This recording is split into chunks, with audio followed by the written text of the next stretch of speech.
Hello student, GB tutorial में आप सबका स्वागत है। Student, today will see the next chapter number 12, study of sound. चलो, तो आज हमें देखना है यहाँ पे साउंड। सॉरी स्टूडेंट, एक्चुअल में in 8th standard we already study about the sound, यानी कि साउंड क्या होता है ये हमने ऑलरेडी 8th स्टैंडर्ड में देख लिया था और थोड़ा सा यानी कि ज़्यादातर नहीं पर थोड़ा सा कंसेप्ट हमने क्लियर किया था। बट इनकेस अगर आपको याद नहीं, कोई बात नहीं, आज हमें सिर्फ इंट्रो ही लेने वाले हैं साउंड के बारे में।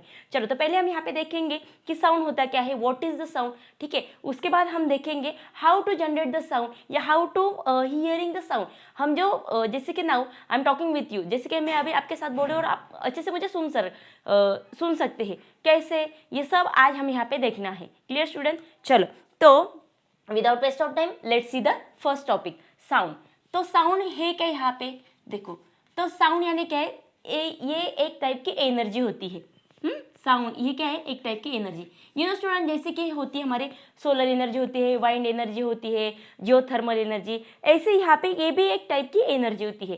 तो ये कैसी एनर्जी होती है, अभी यहाँ तक तो क्लियर हो गया कि ये एनर्जी, बट इसको अभी डिफाइन करना है। अगर इनकेस 1 मार्क लिया गया डिफाइन द साउंड या व्हाट इज द साउंड, तो वहाँ पे क्या करेंगे, तो देखो जैसे कि ये ऐसे टाइप की एनर्जी है कि जो वाइब्रेट होती है या सेंसेशन होती है। जब ये वाइब्रेट होते हैं तभी हम क्या कर सकते हैं, कानों में सुन सकते हैं। जो वाइब्रेशन कानों में सुन सकते हैं, यस, वही तो होता है साउंड, ठीक है। चलो, तो हम इसको लिखेंगे कैसे, देखो, a type of energy, a type of energy that is created by, देखो, that is created by vibrating. अभी देखो हाँ कैसे होता है यहाँ पे, वाइब्रेटिंग और sensation of hearing in our years, ठीक है। देखो अभी, look at here, a type of energy यानी ऐसी एनर्जी दैट इज क्रिएटेड, वो क्या जनरेट करती है, दैट इज क्रिएटेड वाइब्रेटिंग और sensation of hearing in our ears. यानी कि हम सिंपल में से बोल सकते हैं, object is vibrating, when object is vibrating, तब यहाँ पे जो वाइब्रेशन जनरेट होते हैं, this is called as a sound, यानी उसे हम बोलते हैं यहाँ पे साउंड। देखो, ऑब्जेक्ट इज वाइब्रेटिंग या vibrating sound, object is vibrating, in simple में ऑब्जेक्ट इज वाइब्रेटिंग होता है, तभी तो यहाँ पे साउंड जनरेट होता है, ठीक है स्टूडेंट। चलो, अभी यहाँ पे हेलो स्टूडेंट, सुनाई दे रहा है? इनकेस कोई प्रॉब्लम दिख रही है मुझे?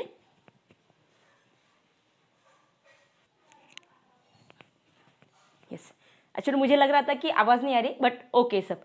चलो, अभी यहाँ पे जैसे कि वाइब्रेटिंग, इंपॉर्टेंट पार्ट क्या है यहाँ पे, वाइब्रेटिंग, क्लियर हो गया अभी यहाँ पे। चलो, अभी ये तो हो गया, ये तो हो गया अभी वाइब्रेटिंग। जो एनर्जी यहाँ पे फॉर्म होती है, तो ये जो एनर्जी यहाँ पे ये वेव्स के फॉर्म में जनरेट होती है। देखो, this energy is form in waves, यानी कि ये वेव्स के फॉर्म में कन्वर्ट होती है या वेव्स के फॉर्म में यहाँ पे ट्रांसफर होती है। कैसे देखो, जैसे देखो ये जो वेव्स दिख रही है आपको, ऐसे वेव्स यहाँ पे जा रहे हैं। मान लो एक आदमी यहाँ पे खड़ा है, ये कुछ बोल रहा है, और यहाँ पे एक दूसरा आदमी खड़ा है, ये सुन रहा है। तो जो कोई यहाँ पे बोल रहा है, तो ये एनर्जी यहाँ पे देखो ऐसे वेव्स के फॉर्म में यहाँ पे ट्रांसफर हो रही है, और सेकंड वाला यहाँ पे सुनने के बाद क्या होगा, यस, अभी सेकंड ने यहाँ पे क्या किया, सेकंड पर्सन ने ही रिप्लाई द फर्स्ट पर्सन, और उसने उसके फर्स्ट पर्सन के reply yes know what ever जो भी कुछ है, ठीक है स्टूडेंट। चलो, यहाँ तक तो हो गया कि ये जो वेव्स है, ठीक है। अभी ये वेव्स कैसे पहुंच रहे हैं यहाँ पे, यहाँ से यहाँ तक जा कैसे रहे, तो यहाँ पे वेव्स ट्रांसफर होने के लिए क्या जरूरत है यहाँ पे, yes, it's need to the medium. तो इसे यहाँ पे मीडियम भी तो चाहिए, तभी तो वेव्स आपके पास, जैसे कि मैं अभी बोल रही और आप सुन रहे कि स्टूडेंट, क्योंकि ये जो वेव्स यहाँ पे, ये वेव्स भी यहाँ पे पुश करने के लिए क्या है, मीडियम चाहिए। Look at here, through the medium we can pass the sound, okay, sound one place to the another place, यानी कि मीडियम के थ्रू हम यहाँ पे क्या है, we can pass the sound one media to another media, तभी यहाँ पे पास होगा। अभी यहाँ पे मीडियम यानी क्या स्टूडेंट, देखो मीडियम यानी क्या होता है, एयर, लिक्विड, सॉलिड पूरा ही लिख देते हैं आपको, लिक्विड, सॉलिड, ठीक है, ये होते हैं हमारे मीडियम। ये यानी कि हमारे एनवायरनमेंट में कहीं पे भी जो हमें आवाज़ सुनाई देती, क्यों स्टूडेंट? बिकॉज हम यहाँ पे रहते, जैसे बायोस्फीयर हमें पता है, बायोस्फीयर में यहाँ पे क्या होता है? Air, liquid, solid. ये जहाँ पे नहीं होंगे वहाँ होता है वैक्यूम, और वैक्यूम का होता है स्पेस में होता है। इसलिए तो इनके सबको गिव रीजन में आ सकता है कि why the astronaut use walkie talkie. Walkie talkie क्यों यूज करते? क्योंकि वहाँ पे कोई भी मीडियम नहीं होता है, मीडियम नहीं है तो ये जो कुछ बोल रहा है ये वेव्स यहाँ पे ट्रांसफर होंगे क्या? नो। तो ये वेव्स ट्रांसफर होंगे तो एक दूसरे के साथ कनेक्ट कैसे करेंगे? तो वॉकी टॉकी से वो कनेक्ट करते हैं और उनका जो रिसर्च यहाँ पे चालू होता है। तो वहाँ पे अगर इनके आपको ऐसे क्वेश्चन आए तो वहाँ पे सिर्फ इतना ही लिखना है, बिकॉज ऑफ वैक्यूम। क्योंकि यहाँ पे यानी क्या लिखना है? The sound need to the media for transfer from one media to another media, but in space there have the no medium. वहाँ पे मीडियम नहीं है, वहाँ पे वैक्यूम है, इसलिए वहाँ पे वॉकी टॉकी यूज़ करते हैं। Clear student? ये क्लियर हो गया अभी आपको? चलो यहाँ तक तो हो गया। जैसे अभी ये जो हमने यहाँ पे बोला है कि ये साउंड जो यहाँ पे ट्रांसफर होता है, अभी कभी कभी हम देखते हैं कि साउंड यहाँ पे कभी कभी हमें ज़ोर से आवाज़ आती है, कभी कभी हमें कम आवाज़ आती है, ठीक है। तो ऐसे क्यों होता है? तो वहाँ पे यूज़ होते हैं दो कॉन्सेप्ट, कॉम्प्रेशन और रेयरफैक्शन। अभी ये क्या है वो हम यहाँ पे देख लेंगे इन शॉर्ट में। कॉम्प्रेशन, देखो अभी यहाँ पे कॉम्प्रेशन, ठीक है। अभी कॉम्प्रेशन यानी क्या होता है? दोनों यहाँ पे साथ में लिखती हूँ, थोड़ा कंपेरेटिवली यहाँ पे देखेंगे। रेयरफैक्शन, कॉम्प्रेशन यानी क्या है? सी फॉर कॉम्पैक्ट। देखो भाई डायग्राम में आपको एक्सप्लेन करती हूँ। जैसे कि आपके फर्स्ट और सेकंड डायग्राम में दिया है, फर्स्ट में आपको डॉटेड दिया है, तो सेकंड में आपको ऐसे लाइन दी, तो मैंने कुछ लाइन ऐसे नज़दीक निकाल और कुछ ऐसे बाहर, यानी कि थोड़ा स्पेस लेके दे, फिर से यहाँ पे थोड़े नज़दीक निकाले मैंने, ठीक है। फिर से यहाँ पे इतना गैप है, फिर से मैंने यहाँ पे थोड़े से नज़दीक निकाली, ठीक है। अभी यहाँ पे जो डेंस एरिया दिख रहा है, डेंस यानी क्या है कि जहाँ पे लाइन ज़्यादा है, डेंस एरिया, वो होता है हमारा इट्स अ कॉम्प्रेस मीडियम। और जहाँ पे दिख रहा है कि लाइट यानी कि जो लाइन से वो थोड़ा गैप गैप में है, तो ये होता है हमारा इट्स अ रेयरफैक्शन, ठीक है। कॉम्प्रेस यानी क्या है? तो इन शॉर्ट में इतना हम बोलेंगे higher density, okay, higher density या प्रेशर भी बोल सकते हैं आप, हाइयर डेंसिटी, ओके। और यहाँ पे हम क्या बोलेंगे? Yes, this is a lower density. When या हम ऐसे बोलेंगे हायर डेंसिटी, हाँ, when we see the higher density of sound this is called as a compression, वो होता है कॉम्प्रेशन। और सिंपल में सी फॉर कॉम्पैक्ट, जो वहाँ पे कॉम्पैक्ट होता है, जैसे देखो कॉम्पैक्ट हो गया दिख रहा है। रेयर यानी कि रेयर कैसे होता है कि नाम से थोड़ा देखना, रेयर यानी हम बोलते हैं ना कभी कभी कि थोड़ा रेयर यानी कभी कभी हमें मिलता है जनरली, वैसे यहाँ पे कि स्पेस स्पेस में होता है। Clear student? एक्चुअल में 8 में होगा, इसलिए ज़्यादातर डीप में आपको बताने नहीं वाली हो, और ज़्यादातर आपको इनकेस आ गया तो एमसीक्यूज में या ट्रू और फॉल्स में आपको 1 या 2 मार्क्स के लिए आ सकता है, अदरवाइज ज़्यादा तो आपको इसके बारे में नहीं आएगा। अभी मेन टॉपिक पे आते हैं, नेक्स्ट वाला वेव्स। चलिए ये तो हो गया।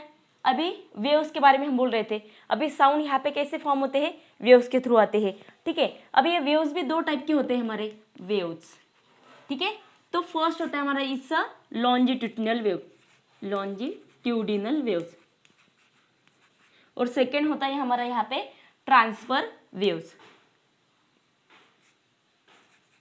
ट्रांसवर्स वेव्स, ठीक है स्टूडेंट। अभी लॉन्जिट्यूडिनल वेव्स किसे बोलेंगे हम? इफ द वेव्स ट्रांसफर, यानी कि जो वेव्स होते हैं, if the waves propagated in parallel direction, देखो यहाँ पे if the waves, okay, if the waves propagated, propagated यानी स्प्रेड होना, if the waves propagated in parallel direction, parallel direction, ठीक है, या डायरेक्शन, ठीक है। अभी थोड़ा शॉर्ट में लिखा है मैंने, यानी कि मेन पार्ट का यहाँ पे अगर हमारे जो वेव्स है पैरेलल फॉर्म में जा रहे हैं, यानी कि एक वेव्स है दूसरा वेव्स यानी सब पैरेलल फॉर्म में जा रहे हैं, तो वो वेव्स कौन से टाइप में आएंगे? This is the longitudinal waves. अगर यहाँ पे if the wave propagated, propagated यानी स्प्रेड होना, इफ वेव्स प्रोपोगेटेड, प्रोपोगेटेड, देखो भी, if the waves propagated in perpendicular, perpendicular direction, ठीक है, परपेंडिकुलर डायरेक्शन। अगर हमारे वेव्स यहाँ पे प्रोपोगेटेड हो रहे पर कौन से डायरेक्शन में, परपेंडिकुलर डायरेक्शन में, then this is called as a transfer waves. अभी परपेंडिकुलर में कैसे होंगे, मान लो यहाँ पे look at here, this is the still water और ऊपर से अभी हमें क्या क्या यहाँ पे ना we through there the small stone. अगर यहाँ पे एक स्टिल वाटर यानी कि एक शांत पानी यहाँ पे, वहाँ पे अगर हमने एक छोटा सा स्टोन डाल दिया तो यहाँ पे क्या होगा, यस, तो वहाँ पे जो हमने बहुत बार किया होगा, तो वहाँ पे क्या होता है, जो वेव्स है वो क्या होंगे यहाँ पे, yes, this is the perpendicular waves, यानी कि वो यहाँ पे क्या होंगे, परपेंडिकुलर फॉर्म में हमें प्रोपोगेट होंगे। ठीक है स्टूडेंट, ओके, इनकेस आपको 1 मार्क के लिए यहाँ पे आ सकता है, ज़्यादातर आपको इसके बारे में आपको नहीं आएगा। यहाँ तक क्लियर होगा स्टूडेंट, प्रोपोगेटेड और दूसरा यहाँ पे आपका ट्रांसफर वेव्स, क्लियर। अभी यहाँ पे 2 डायग्राम तो हो गए हमारे, कॉम्प्रेशन रिफ्लेक्शन। उसके बाद यहाँ पे 3rd डायग्राम दी है, सी डायग्राम। अभी सी डायग्राम में हमें यहाँ पे जो एक्सप्लेन करना है यही पार्ट आपको नेक्स्ट में आने वाला है, यानी वही तो हमारा मेन पार्ट है। देखो अभी यहाँ पे पहले डायग्राम ड्रॉ करके बताती हूँ आपको। जैसे मान लो आपको यहाँ पे एक डायग्राम ड्रॉ की, उन्हें थोड़ा सा और अच्छे से निकालती हूँ, ट्राई करती हूँ यहाँ पे कि सभी वेव्स हमारे सेम आ जाए यहाँ पे। ठीक है, अभी यहाँ पे मैंने ऐसे डेंसिटी दी है, density of pressure, okay, density of sound, ठीक है, ऐसे मैंने लिख दिया यहाँ पे। ये जो वेव्स यहाँ पे प्रोपोगेट हो रहे, यहाँ पे मैंने ये लिया है, this is called as a lambda. अब ये लैम्बडा क्या है सब बताने वाली हूँ। और मैंने यहाँ पे ये जो हाइट दी है, ये हाइट को मैंने यहाँ पे डिनोट किया है ए से। अभी ये सब क्या है तो यही हम बताएंगे। पहले हम देखेंगे लैम्बडा। लैम्बडा यानी क्या होता है, wavelength of sound, wavelength of propagated sound,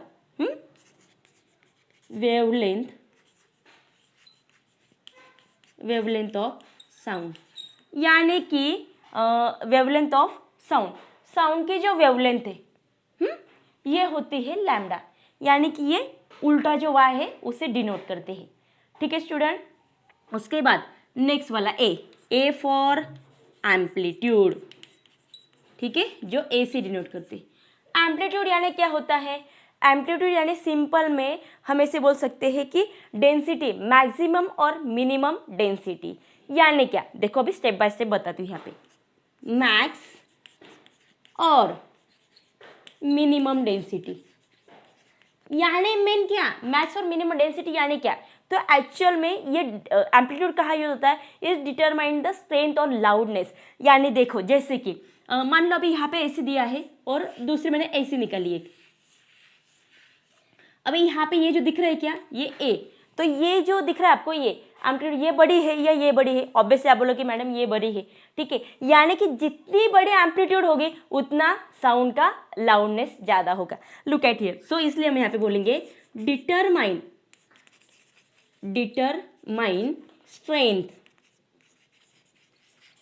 strength और लाउडनेस। ठीक है स्टूडेंट, ये बहुत ही इंपॉर्टेंट है, प्लीज नोट कर लीजिए, आपको एमसीक्यूज में आ सकता है। यहाँ पे determine the strength of loudness, it's called as a direct y, तो ये होता है हमारा एम्पलीट्यूड। लुक एट हियर, जैसे कि अभी दो और एक एग्जांपल बताते हैं। विसल आपको पता है और जो ड्रम होता है जो बजाते हैं हम, तो यहाँ पे अगर देखा जाए तो सबसे ज़्यादा एम्पलीट्यूड होती है विसल की। विसल की एम्पलीट्यूड अगर इतनी होगी ना तो ड्रम की एम्पलीट्यूड से भी इतनी होती है। क्लियर, इसलिए विसल हम जब बजाते हैं देखो कान में ऐसे वाइब्रेट ज़्यादा होता है, तो यही कारण यहाँ पे, बिकॉज ऑफ एम्पलीट्यूड। ठीक है स्टूडेंट, ये भी ये क्लियर हो गया, स्ट्रेंथ और दूसरा क्या है यहाँ पे उसका लाउडनेस। अभी उसके बाद हमें देखना है फ्रीक्वेंसी।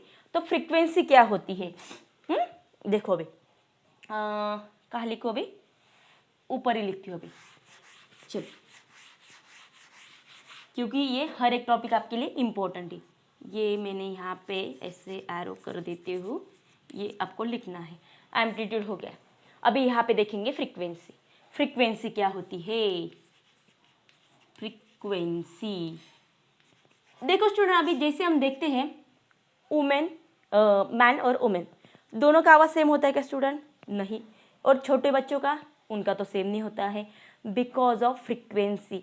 उनकी फ्रीक्वेंसी अलग होती है। इसलिए अगर यहाँ पे देखा जाए तो मैन की यहाँ पे फ्रीक्वेंसी यानी अबाउ द 15 mm ऐसे हम बोल सकते हैं, और वुमेन की उससे थोड़ी कम होती है। इसलिए हम देखते हैं कि वुमेन का जो साउंड होता है वो नाजुक होता है, और किड का देखा जाए तो उनका तो उससे भी कम फ्रीक्वेंसी होती है, इसलिए उनका आवाज़ और छोटा आता है बिकॉज ऑफ फ्रीक्वेंसी। यानी उसे हम बोलेंगे पिच ऑफ लाउडनेस या पिच ऑफ मैक्सिमम, या हम ऐसे बोल सकते हैं पिच ऑफ साउंड। देखो पिच ऑफ हायर और लोअर डेंसिटी, हाँ पिच ऑफ हायर और लोअर। यानी कि सिंपल में पिच यानी क्या होता है, यहाँ पे हम ऐसे बोल सकते हैं कि जहाँ पे लाउडनेस ज़्यादा होती है, जहाँ पे कम होती है फ्रीक्वेंसी। फॉर एग्जाम्पल मैन की फ्रीक्वेंसी ज़्यादा होगी, हायर होगी एज कंपेयर टू वुमेन। ठीक है, अभी एग्जैक्ट तो मुझे पता नहीं है, आपके बुक में भी दिया नहीं, पर इतना मुझे पता है कि 15 mm से ऊपर होती है मैन की फ्रीक्वेंसी, यानी कि मैन की फ्रीक्वेंसी होती है, और वुमेन की यहाँ पे होती है अबाउ द 10 या 15 के बीच में कुछ उनकी फ्रीक्वेंसी होती है। 10 mm या 15 क्या, भाई यहाँ पे मेजरमेंट आपको नहीं है, ठीक है, इनमें जाने दो। यहाँ पे सिर्फ इतना याद रखना है, फ्रीक्वेंसी यानी क्या होता है, पिच ऑफ हायर और लोअर पार्ट। ठीक है स्टूडेंट, यही आपको दिया है pitch of sound, pitch of higher और लोअर साउंड। क्लियर? यानी हम यहाँ पे सिंपल में मेजर क्या कर रहे हैं, साउंड मेजर करते हैं। हो गया क्लियर? अभी यहाँ पे दूसरी बात, इसको हम यहाँ पे डिनोट कैसे करते हैं, तो डिनोट हम इसको यहाँ से करते हैं, न्यू से डिनोट करते हैं, जिसे हम बोलते हैं यहाँ पे न्यू से इसको डिनोट करते हैं फ्रीक्वेंसी को। धीरे धीरे आपको हर एक जैसे कि आगे आगे आपको आएगा वैसे मैं आपको एक्सप्लेन करूँगी, न्यूमेरिकल्स में भी आपको और एक एक्स्ट्रा एक बार आपको बताऊँगी। Clear student? चलो उसके बाद हमें देखना है टाइम पीरियड। अभी यहाँ पे टाइम पीरियड होता क्या है, ये क्लीन कर देती हूँ। अभी यहाँ पे टाइम पीरियड देखो, अभी यहाँ पे टाइम पीरियड यानी क्या होता है, जैसे कि एक बार फिर से वो वेव्स निकालती हो। जब यहाँ पे देखो स्टूडेंट, यहाँ से जब स्टार्ट होती है वेव्स और यहाँ तब, यानी कि यहाँ से यहाँ तक एक ऑसिलेशन कंप्लीट होता है, उसके बाद फिर से और एक ऑसिलेशन आपका कंप्लीट हो गया। वैसे एक ऑसिलेशन कंप्लीट करके आगे जाते हैं। तो यहाँ पे पीरियड यानी कि टाइम पीरियड यानी क्या होता है, the time taken bye complete the one oscillation, यानी कि एक ऑसिलेशन कंप्लीट करने के लिए लगने वाला आपका टाइम, यानी कि टाइम पीरियड, जिसे हम यहाँ पे कैपिटल टी से डिनोट करते हैं। Clear? Look at here, time taken bye किसके लिए यहाँ पे, the time taken by completed okay, completed one oscillation.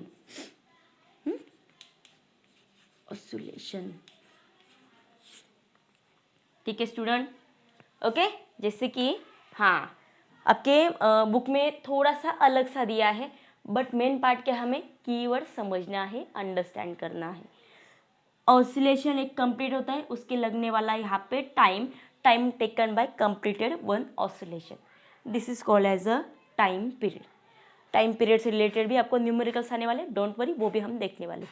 अभी यहाँ पे इन शॉर्ट में नीचे कुछ आपको जैसे कि कुछ क्वेश्चंस दिए, पर यहाँ पे थोड़ा सा डिस्कस करते हैं। जैसे हम बोलते हैं सारे ग म प ध नि सा, जैसे देखो सा रे, देखो जैसे हम बोलते गए वैसे क्या होता है, यहाँ पे सा से बड़ा क्या होता है रे से बड़ा होता है ग, यानी कि यहाँ पे क्या होती है यस, जैसे जैसे यहाँ पे क्या होता है यस, उसकी जो फ्रीक्वेंसी होती है उसका दूसरा हम यहाँ पे क्या बोलेंगे, उसकी डेंसिटी ये बढ़ती जाती है, इसलिए हमें क्या होता है सा से रे ज़्यादा सुनाई देता है, रे से बड़ा आपको आगे वाला जो वर्ड है वो सुनाई देगा, बिकॉज अब वहाँ पे यूज हो गया आपकी फ्रीक्वेंसी, ये फ्रीक्वेंसी दूसरी आपकी एम्पलीट्यूड, इसलिए तो हमें यहाँ पे कम ज़्यादा साउंड सुनाई देता है।